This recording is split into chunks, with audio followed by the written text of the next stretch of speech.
సర్పంచ్ కు CM phone, job calendar release, స్కూళ్ల reopen పై క్లారిటీ, చైనాకు స్ట్రాంగ్ వార్నింగ్, వాట్సాప్ డీపీతో ట్రాప్, ఒకే పెళ్లి ఇద్దరు భార్యలు, మేఘం దిగొచ్చింది. ఇలా బ్రేక్ లేకుండా 90 వార్తలు అందించే నాన్ స్టాప్ 90కి స్వాగతం. అప్డేట్ చూద్దాం. ఏపీలో కర్ఫ్యూ వేళ్లను సడలించింది ప్రభుత్వం. ఉదయం 6 నుంచి సాయంత్రం 6 గంటల వరకు సడలింపించింది. జూన్ 20 తర్వాత ఈ కొత్త నిబంధన అమల్లోకి రానుంది. జూన్ 30 వరకు కొత్త సడలింపులు అమల్లో ఉండనుంది. కరోనా కేసులు ఎక్కువగా వస్తున్న తూర్పుగోదావరిలో మాత్రం ఉదయం 6 నుంచి మధ్యాహ్నం 2 వరకు మాత్రమే సడలింపులు కొనసాగించనున్నారు. సీఎం కేసీఆర్ ఆకస్మిక పర్యటనలకు సిద్ధమయ్యారు. ఈ నెల 21న వరంగల్లో పర్యటించనున్నారు. వరంగల్ సెంట్రల్ జైలు ప్రాంతంలో నిర్మించ తలపెట్టిన రీజనల్ సూపర్ స్పెషాలిటీ ఆసుపత్రి నిర్మాణానికి శంకుస్థాపన చేయనున్నారు. అదే రోజు మధ్యాహ్నం హెలికాప్టర్లో యాదాద్రికి చేరుకొని ఆలయ నిర్మాణ పనులను పరిశీలించనున్నారు. ఇక 22న యాదాద్రి జిల్లా తుర్కపల్లిలోని వాసలమర్రికి వెళ్లనున్నారు కేసీఆర్. పల్లె ప్రగతి, ఇతర అభివృద్ధి కార్యక్రమాలను స్వయంగా పరిశీలించనున్నారు. అయితే తాను గ్రామానికి వస్తున్నారని వాసలమర్రి సర్పంచ్ కు ఫోన్ చేశారు కేసీఆర్. 22న గ్రామస్తులతో సమావేశం కోసం 2 స్థలాలు చూడాలని చెప్పారు. ఒకటి ఊరంతా కలిసి భోజనం చేయడానికి, మరొకటి మీటింగ్ ఏర్పాటుకు చూడమని సూచించారు కేసీఆర్. సీఎం కేసీఆర్ పర్యటనకు ఏర్పాట్లు చకచకా జరుగుతున్నాయి. కేసీఆర్ ఆదేశాలతో వాసలమర్రి వెళ్లిన కలెక్టర్, సర్పంచ్ అంజయ్తో కలిసి మీటింగ్ స్థలాన్ని పరిశీలించారు. సీఎం కేసీఆర్ సర్పంచ్ కు సూచించిన విధంగా భోజనాలకు, మీటింగ్ కు స్థలాలను సెలెక్ట్ చేశారు కలెక్టర్.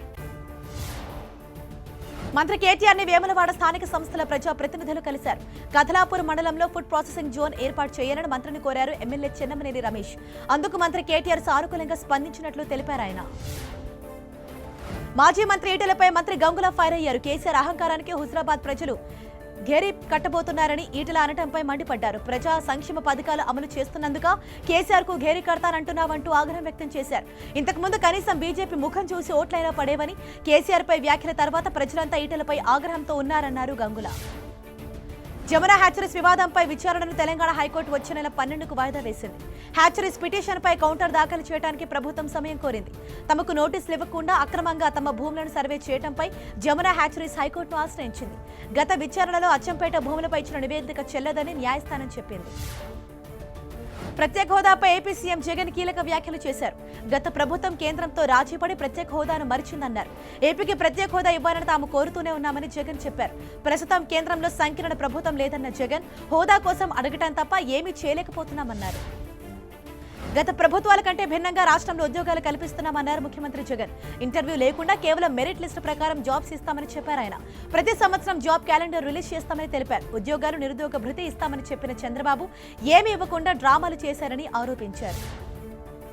రాష్ట్రంలో 2021-22కు విడుదల చేసిన మొత్తం 10,143 ఉద్యోగాల్లో విద్యాశాఖకు చెందిన 2,397 పోస్టులు భర్తీ చేయనున్నట్లు విద్యాశాఖ మంత్రి ఆదుమూలపు సురేష్ తెలిపారు. ప్రాథమిక, ఉన్నత విద్యలో భర్తీ చేయనున్న ఈ పోస్టులు అవినీతికి తావు లేకుండా పూర్తి పారదర్శకతతో కేవలం మెరిట్ ఆధారంగా రాత పరీక్షతో ఎంపిక చేయనున్నామని తెలిపారు. జాబ్ క్యాలెండర్ పేరుతో నిరుద్యోగ యువతను వైసీపీ ప్రభుత్వం మోసం చేస్తోందన్నారు జనసేన నేత నాదెండ్ల మనోహర్. గ్రామ వాలంటీర్లది స్వచ్ఛంద సేవ అని చెప్పి సీఎం జగన్ ప్రచారం కోసం ఉద్యోగాలను చెబుతున్నారంటూ ఆగ్రహం వ్యక్తం చేశారు. శాఖల వారీగా ఉన్న ఖాళీలపై శ్వేతపత్రం విడుదల చేయాలని డిమాండ్ చేశారు నాదెండ్ల మనోహర్. మఠం పీఠాధిపతి వ్యవహారాన్ని వివాదాస్పదం చేయొద్దన్నారు వెల్లంపల్లి శ్రీనివాస్. దేవాదాయ శాఖ చట్టం ప్రకారమే బ్రహ్మంగారి మఠం పీఠాధిపతిని ఎంపిక చేస్తామన్నారు. తాము ఏ స్వామీజీలను పంపలేదన్న ఆయన పీఠాధిపతిని నిర్ణయించే అధికారం స్వామీజీలకు లేదన్నారు. బ్రహ్మంగారి వారసులతో చర్చించామని 2 రోజుల్లో వారు చర్చించుకుని నిర్ణయం తెలియజేస్తామన్నారని తెలిపారు. ఒకవేళ కుటుంబ సభ్యుల చర్చలు కొలిక్కి రాకపోతే దేవాదాయ శాఖదే తుది నిర్ణయమన్నారు వెల్లంపల్లి. వైసీపీ మంత్రి సీదిరి అప్పలరాజు టీడీపీ అధినేత చంద్రబాబుపై తీవ్ర స్థాయిలో మండిపడ్డారు. రాష్ట్రానికి వచ్చి అభివృద్ధి చూసి మాట్లాడాలని ఫైర్ అయ్యారు. దమ్ము ధైర్యం ఉంటే పలాసకు వచ్చి ఇక్కడ జరిగిన అభివృద్ధిని చూడాలంటూ సవాల్ విసిరారు. బాబు హయాంలో జరిగిన అభివృద్ధి శూన్యమంటూ ఘాటు వ్యాఖ్యలు చేశారు సీదిరి అప్పలరాజు. అటు వైసీపీ ఎంపీ విజయసాయిరెడ్డి చంద్రబాబుపై తీవ్ర విమర్శలు చేశారు. చంద్రబాబు ప్రతిపక్ష నాయకుడిగా ఉండటానికి అనర్హుడన్నారు విజయసాయి. మంచి చేస్తే అడ్డుకునే తత్వం చంద్రబాబుదని ఆరోపించారు. టీడీపీ భూస్థాపితమైందన్న విజయసాయిరెడ్డి రాబోయే 25 ఏళ్లు ఏపీని జగన్ పరిపాలిస్తారని జోస్యం చెప్పారు. మాన్సాస్ ట్రస్ట్ చైర్మన్, వైసీపీ ప్రజాప్రతినిధుల మధ్య మాటల యుద్ధం కొనసాగుతోంది. వైఎస్ హయాంలో 43,000 కోట్ల ప్రజాధనం దుర్వినియోగం చేసి జగన్, విజయసాయిరెడ్డి జైలు పాలయ్యారని ఆరోపించారు అశోక్ గజపతిరాజు. నాడు అధికారులు జైలుకెళ్లిన సంగతి గుర్తుంచుకొని ఇప్పుడు అధికారులంతా బాధ్యతగా వ్యవహరించాలన్నారు. అశోక్ గజపతిరాజు వ్యాఖ్యలపై వైసీపీ ఎంపీ విజయసాయిరెడ్డి విరుచుకుపడ్డారు. కోర్టు తీర్పు వచ్చాక అశోక్ చెలరేగిపోతున్నారని ఎద్దేవా చేశారు. కోర్టు తీర్పుపై అప్పీలుకు వెళ్తామన్న విజయసాయిరెడ్డి ఏదో ఒక రోజు అశోక్ గజపతిరాజు జైలుకు వెళ్లడం ఖాయమన్నారు. ప్రభుత్వ భూములను ఆక్రమించిన ఎవరిని వదిలిపెట్టేది లేదని అన్నారు. వైసీపీ ఎంపీ విజయసాయిరెడ్డిపై మండిపడ్డారు టీడీపీ నేత అయ్యన్న పాత్రుడు. 1000 ఎకరాల భూములు ధారాదత్తం చేసిన అశోక్ గజపతిరాజును దొంగ అని ఎలా అనగలిగావంటూ నిలదీశారు. 16 నెలలు జైలులో ఉన్న విజయసాయిరెడ్డికి అశోక్ ను విమర్శించే అర్హత ఉందా అని ప్రశ్నించారు. విశాఖలో దోపిడీపై మీడియా ముందు మాట్లాడతామంటూ సవాల్ విసిరారు అయ్యన్న పాత్రుడు.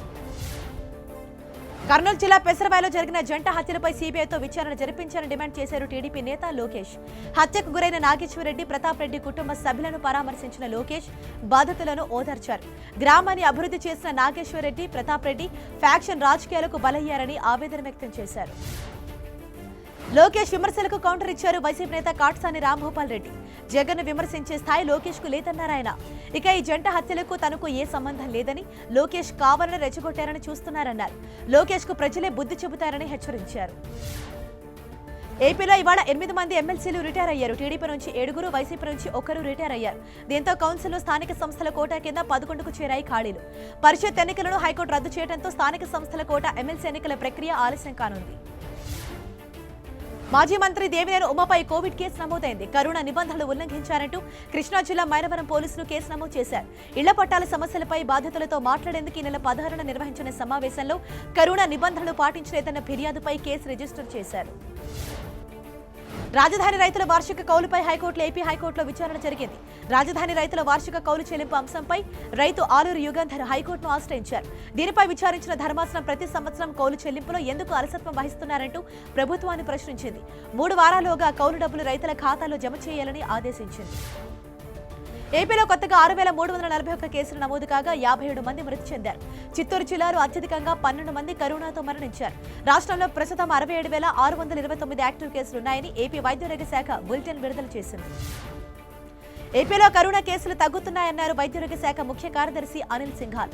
థర్డ్ వేవ్ పై ప్రభుత్వం అన్ని చర్యలు తీసుకుంటోందని అన్నారు ఆయన. థర్డ్ వేవ్ లో చిన్నారుల కోసం రాష్ట్రంలో 6,151 ఆక్సిజన్ ఐసీయూ బెడ్స్ ఏర్పాటు చేయబోతున్నామని తెలిపారు. ఈ నెలాఖరు వరకు 12,000 ఆక్సిజన్ కాన్సంట్రేటర్లు అందుబాటులోకి వస్తాయన్నారు. దేశంలోని వ్యాక్సినేషన్ డ్రైవ్ ను వ్యతిరేకంగా విపక్షాలు కుట్ర చేస్తున్నాయని ఆరోపించారు బీజేపీ జాతీయ అధ్యక్షుడు జేపీ నడ్డా. విపక్షాల వ్యూహాన్ని తిప్పికొట్టాలని పిలుపునిచ్చారు.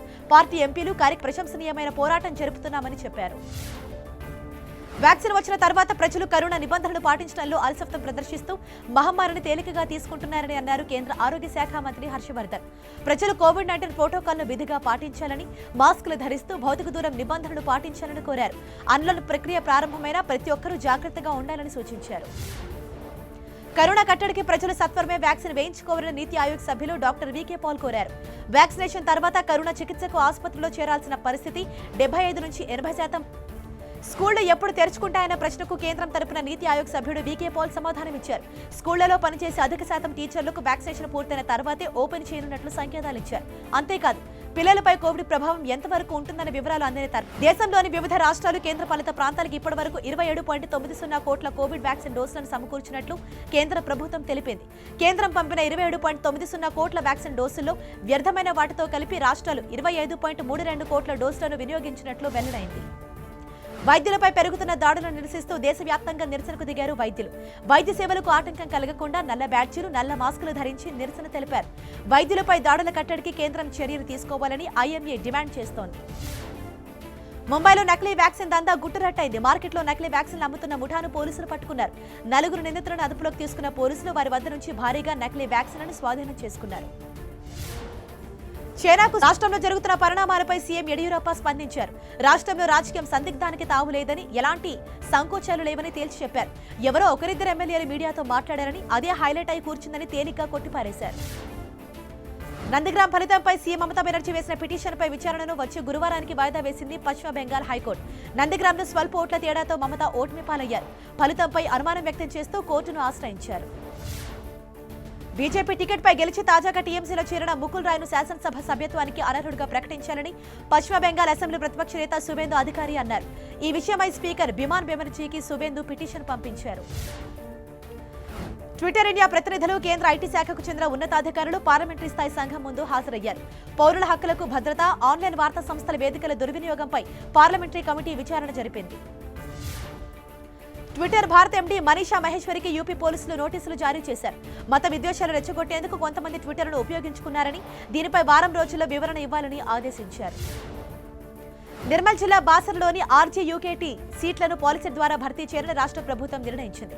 ఇప్పటికే దరఖాస్తు ప్రక్రియ ప్రారంభమవగా లేట్ ఫీజు కట్టి జూన్ 30 వరకు అప్లై చేసుకోవచ్చని తెలిపింది. 2020-21లో 10th పాస్ అయిన విద్యార్థులు దీనికి అర్హులని తెలిపింది.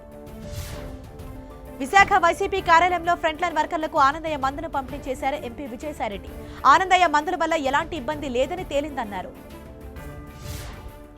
10 టీవీ వరుస కథనాలతో ఏపీ సర్కారు కదిలింది. నిషేధిత చేపల సాగుపై ప్రభుత్వం సీరియస్ గా స్పందించింది. వరంగల్ అర్బన్ జిల్లాలో మట్టి తవ్వకాల వ్యవహారం మరింత వివాదాస్పదమవుతోంది. షోడసపల్లి మైనింగ్ మాఫియాపై 10 టీవీ వరుస కథనాలకు తెలంగాణ రాష్ట్ర ప్రభుత్వం కదిలింది. మైనింగ్ వ్యవహారంలో ప్రజాప్రతినిధులు, అధికారుల పాత్రపై సీఎంఓ అధికారులు ఆరా తీస్తున్నారు. సీఎం కేసీఆర్ ఆదేశాలతో నకిలీ విత్తనాలపై స్పెషల్ డ్రైవ్ నిర్వహిస్తున్నామన్నారు హైదరాబాద్ సిపి అంజనీ కుమార్. నకిలీ విత్తనాలు విక్రయిస్తే కఠిన చర్యలు తీసుకుంటామని హెచ్చరించారు. ఇప్పటి వరకు కమిషనరేట్ పరిధిలో మొత్తం 12 కేసులు నమోదు చేశామని తెలిపారు. నాసిరకం విత్తనాల తయారీదారులపై నల్గొండ జిల్లా టాస్క్ ఫోర్స్ పోలీసులు ఉక్కుపాదం మోపారు. కర్నూలు, హైదరాబాద్ కేంద్రంగా నాసిరకం విత్తనాలు తయారు చేస్తున్న ముఠా ఆట కట్టించారు. ఏకంగా 6 కోట్ల విలువైన విత్తనాలు సీజ్ చేశారు. మొత్తం 13 మంది నిందితులను అరెస్ట్ చేశారు. సైబరాబాద్ కమిషనరేట్ పరిధిలో ల్యాండ్ డాక్యుమెంట్ల ఫోర్జరీ ముఠా గుట్టురట్టు చేశారు పోలీసులు. సులువుగా డబ్బు సంపాదించాలనే యోచనతోనే ఫోర్జరీలకు పాల్పడుతున్నారని సిపి సజ్జనార్ తెలిపారు. అమాయక రైతును మోసం చేసి అతని దగ్గర నుంచి కోట్లలో డబ్బులు వసూలు చేశారన్నారు. విశాఖలోని ఘోష ఆసుపత్రి ఎదుట కాంట్రాక్ట్ స్టాఫ్ నర్సులు ఆందోళన చేపట్టారు. పెండింగ్ లో ఉన్న జీతాలు వెంటనే చెల్లించాలని డిమాండ్ చేశారు. కరోనాతో మృతి చెందిన బాధిత కుటుంబ సభ్యులకు 50 లక్షల ఎక్స్గ్రేషియా ఇవ్వాలని కోరారు. కేటుగాళ్లు కొత్త తరహా మోసానికి తెరలేపారు. వాట్సాప్ డీపీతో హైదరాబాద్ లో ఓ వ్యక్తిని ట్రాప్ చేశారు కేటుగాళ్లు. అమెరికాలో ఉండే ఫ్రెండ్ ఫోటో వాట్సాప్ డీపీగా పెట్టి హైదరాబాద్ లో ఉండే వ్యక్తి నుంచి 2 లక్షల రూపాయలు కొట్టేశారు. ఆదిలాబాద్ జిల్లాలో జరిగిన ఓ పెళ్లి ఇప్పుడు హాట్ టాపిక్ గా మారింది. ఇద్దరు మరదళ్లను ప్రేమించిన ఓ యువకుడు ఇద్దరిని ఒకేసారి బంధువుల సమక్షంలో వాళ్ళందరినీ ఒప్పించి పెళ్లి చేసుకున్నాడు. ఉట్నూరు మండలం ఘనపూరులో ఈ ఘటన చోటు చేసుకుంది. అర్జున్ అనే యువకుడు అదే గ్రామంలో మేనత్త కూతురు ఉషారాణిని ప్రేమించాడు. ఇక పక్క గ్రామంలో ఉండే మరో మేనత్త కూతురుతో కూడా ప్రేమాయణం నడిపాడు. 3 ఏళ్లుగా ఇద్దరు మడతలతో ఒకరికి తెలియకుండా ఒకరితో ప్రేమాయణం సాగించాడు అర్జున్. ఆ తర్వాత 2 కుటుంబాలను ఒప్పించి ఇద్దరిని పెళ్లి చేసుకున్నాడు. ఆసిఫాబాద్ జిల్లా జేనూరు మండలంలోని చింతకర్ర వాగులో కిషన్ నాయక్ తాండవాసుల కష్టాలపై 10 టీవీ కథనానికి స్పందన లభించింది. భారీ వర్షానికి నిన్న వాగు పొంగి ప్రవహించడంతో 30 మంది చిక్కుకుపోయారు. స్థానికులు తాడు సాయంతో బాధితులను రక్షించారు. విషయం తెలుసుకున్న కలెక్టర్ రాహుల్ రాజ్ త్వరలోనే బ్రిడ్జ్ నిర్మాణం పూర్తి చేయాలని అధికారులను ఆదేశించారు. కరోనా మహమ్మారి తొలగి ప్రజలంతా ఆయురారోగ్యాలతో ఉండాలని భద్రాద్రి కొత్తగూడెం జిల్లాలో కరోనా పూజలు నిర్వహిస్తున్నారు. ఈ పూజలు 27 రోజుల పాటు జరగనున్నాయి. తన ఇంట్లోనే చిరంజీవి ఆక్సిజన్ బ్యాంక్ ను ఏర్పాటు చేశాడు ఓ అభిమాని. తూర్పుగోదావరి జిల్లా అమలాపురంలో కోవిడ్ రోగుల ప్రాణం నిలబెడుతున్న తన అభిమానికి మెగాస్టార్ చిరంజీవి ఫోన్ చేశారు. ఇప్పటి వరకు 92 ఆక్సిజన్ సిలిండర్లు అందించామని తెలిపారు శ్రీధర్. తెలుగు రాష్ట్రాల్లో 3 రోజుల పాటు భారీ వర్షాలు కురిసే అవకాశం ఉందని భారత వాతావరణ శాఖ హెచ్చరించింది. బంగాళాఖాతంలో ఏర్పడిన అల్పపీడన ప్రభావం తెలుగు రాష్ట్రాలపై ఉండనుందని, దీంతో పలు ప్రాంతాల్లో ఉరుములు, మెరుపులు, ఈదురుగాలులతో వర్షాలు కురిసే అవకాశం ఉందని ప్రకటించింది. మహారాష్ట్రలో కురుస్తున్న భారీ వర్షాలకు భూపాలపల్లి జిల్లా ప్రాణహిత నది ఉధృతంగా ప్రవహిస్తోంది. దీంతో కాళేశ్వరం గోదావరి నది తీరం వద్ద 7.29 మీటర్ల ఎత్తులో నీటి ప్రవాహం కొనసాగుతోంది. వరద నీటితో లక్ష్మీ బ్యారేజ్ నిండుకుండలా మారింది. విశాఖలో అద్భుత దృశ్యం కనిపించింది. ఓవైపు భీమిలి బీచ్ అందాలకు తోడు నీలి మేఘాలు కనువిందు చేశాయి. నీలి మేఘాలు సముద్రాన్ని తాకుతున్నట్లుగా కనిపించిన దృశ్యం చూపరులను కట్టిపడేసింది. బీహార్లో వారం రోజులుగా భారీ వర్షాలు కురుస్తున్నాయి. వర్షాల ధాటికి నదులు, చెరువులు, వాగులు, వంకలు పొంగి ప్రవహిస్తున్నాయి. ఈస్ట్ చంపారణ్లో గండక్ బ్యారేజ్ నిండిపోయింది. దీంతో సమీప గ్రామాలు జలమయమయ్యాయి. పలు గ్రామాలకు రాకపోకలు నిలిచిపోయాయి.